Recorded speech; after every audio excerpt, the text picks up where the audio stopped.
What's up everybody, my name's Bryn and welcome to Full Metal Analyst, where I combine my professional background in ABA and education with my passion for film. It was 1977 and a young George Lucas said, "I have a bad feeling about this," and avoided the premiere of what he thought was the biggest flop of his career. Yeah, the flop that would later make him a billionaire. $100 billion. So instead of attending the premiere of A New Hope, Lucas flew to Hawaii with his good friend Steven Spielberg. While sipping Mai Tais on the beach, Spielberg mentioned that he wanted to make a James Bond movie. But Lucas just shakes his head and says, "I got something much better." You son of a b****. And from that very moment, the pitch for Raiders of the Lost Ark was born, a film that easily belongs in the Hall of Fame as one of the greatest action-adventure movies of all time. That belongs in a museum! So do you! What film?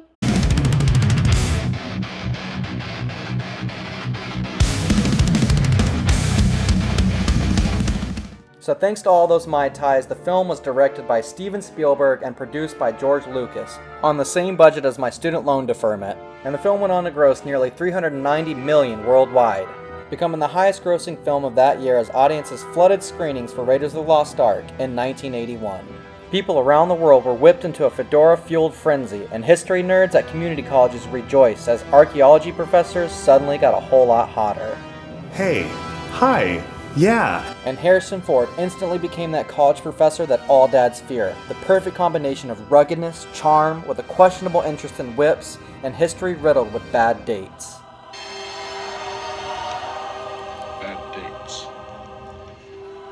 With his Nazi-punching, whip-cracking, lip-smacking swagger that could only be rattled by one thing: snakes. Snakes. Why did it have to be snakes?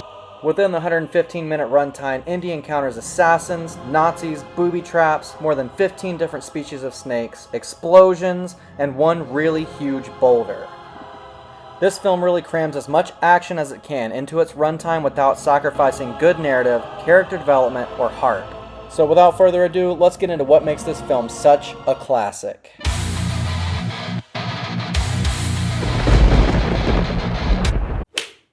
So Raiders first kicks off with Indy in a South American jungle where he quickly finds an ancient temple with the help of Dr. Otto Octavius. Peter Parker. No, it just was Alfred Molina, the same actor. But anyways, once he's in the temple, he uses his trusty whip to clear a chasm and avoids several booby traps. I'm setting booby traps. Booby traps. That's what I said. I'm setting booby traps. And once he's through to the heart of the temple, he finds the golden fertility idol that looks more like me after having Taco Bell. And then we get this iconic scene. One might assume the grizzled beefcake has a huge friggin' sack. So it's way too heavy, and the fertility idol stand triggers the mother of all booby traps. The temple begins to collapse, causing him to run back through all the traps he just narrowly avoided on the way in. Doc Ock gets freaking shish kebabbed worse than Willem Dafoe. There's a special performance by the Rolling Stones.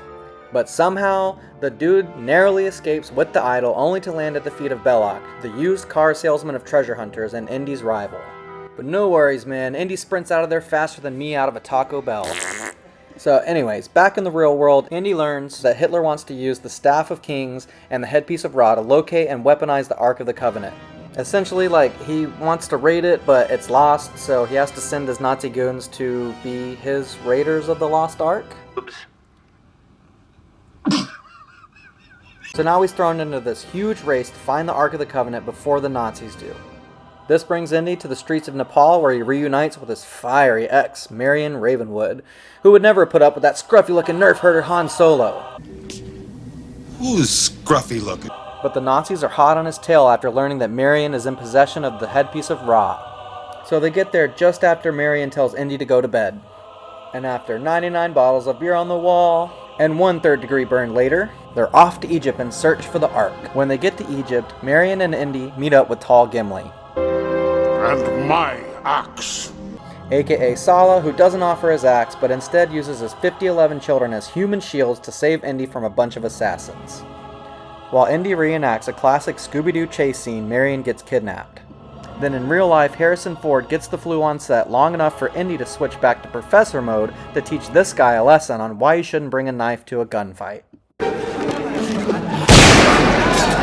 Then Indy feels sad, but hangs out with Sala long enough to actually find the Ark. Belloc leaves the flea market long enough to crash Indy's raiding of the Ark party, steals the Ark, and tosses Indy and Marion down into a well of souls that just happens to be filled with Indy's favorite house pet.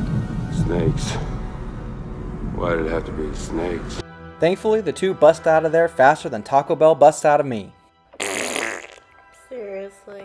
Honestly, I'm still mad that Indy and Marion get to play GTA 6 before us in an attempt to reclaim the Ark.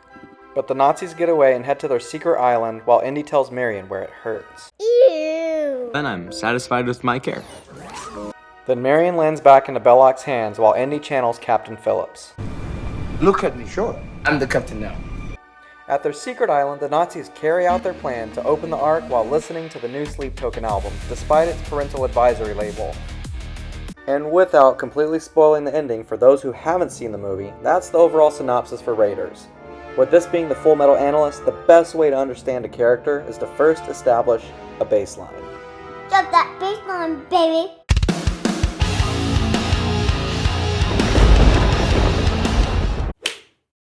The first on my lengthy list of 4 is Sala.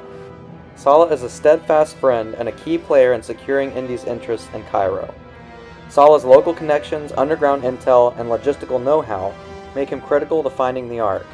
He's a strategic tactician with more kids than Elon Musk. From an ABA perspective, Sala demonstrates impeccable situational awareness and social influence, using both physical presence and tactical thinking to shield Indy and navigate chaos. His loyalty is unwavering, making him the reliable anchor in the storm of the story's madness. Next up is Belloc. Belloc is the quintessential foil, charming, cunning, dangerously manipulative. I'm pretty sure I saw this dude selling solar panels in my neighborhood last week.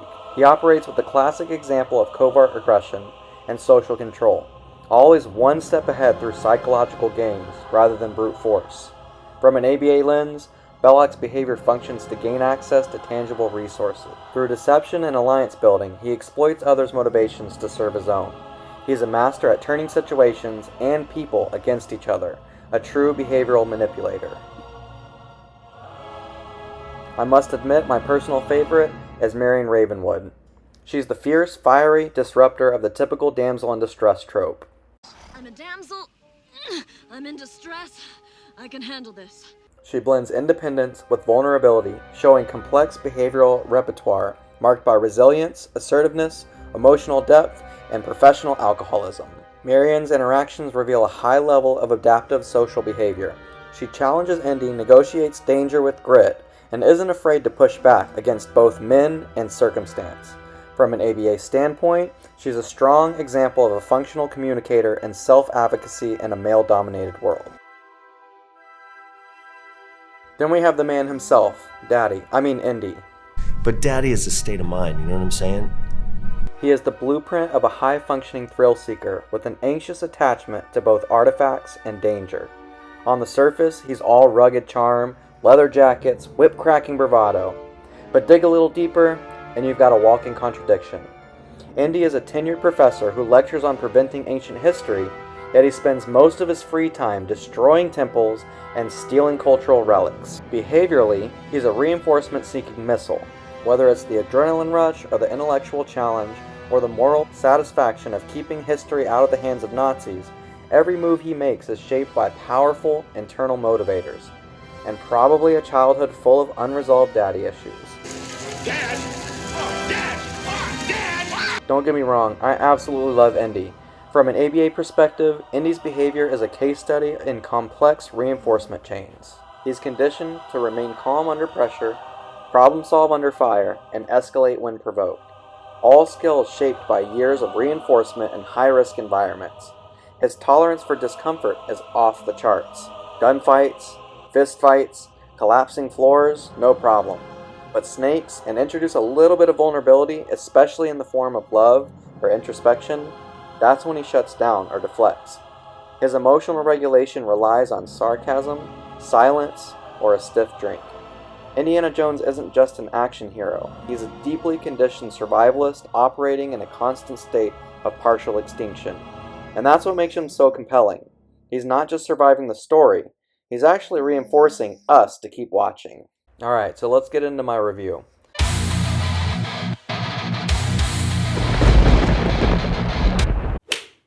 Alright, so first up we have characters. Look, I'll be honest, Raiders isn't giving us layered, slow burn character studies.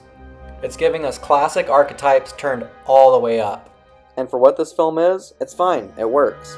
Indiana Jones alone brings enough grit, charm, and damage to carry the whole cast. So it's a solid 7 out of 10 for me. They're memorable, effective, fun to watch, but they're not reinventing character work. As far as visuals go, this film is iconic.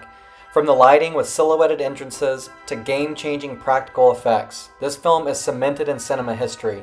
It literally has its own live-action stunt show at Disney World decades later. But it's important to note that this movie did come out in 1981, and while that's not a flaw in the slightest, it does mean that the visuals have some wear and tear when stacked up against today's CGI-saturated blockbusters. Cinematographer Douglas Slocum knew how to frame the tactile realism that modern VFX often miss, so yeah, 7 out of 10 feels pretty honest.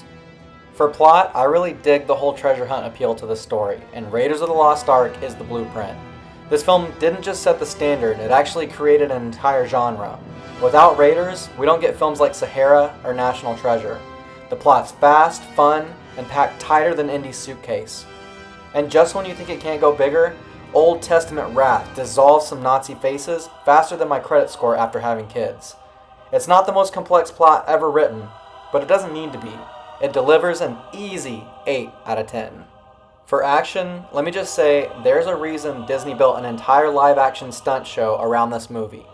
Raiders didn't just raise the bar for action, it whipped it into a moving truck and dragged it through the dirt. Just Harrison Ford, throwing hands, dodging traps, making every single punch land. For a movie from 1981, Raiders hits harder than many modern blockbusters with twice the charm. 9 out of 10. Experience.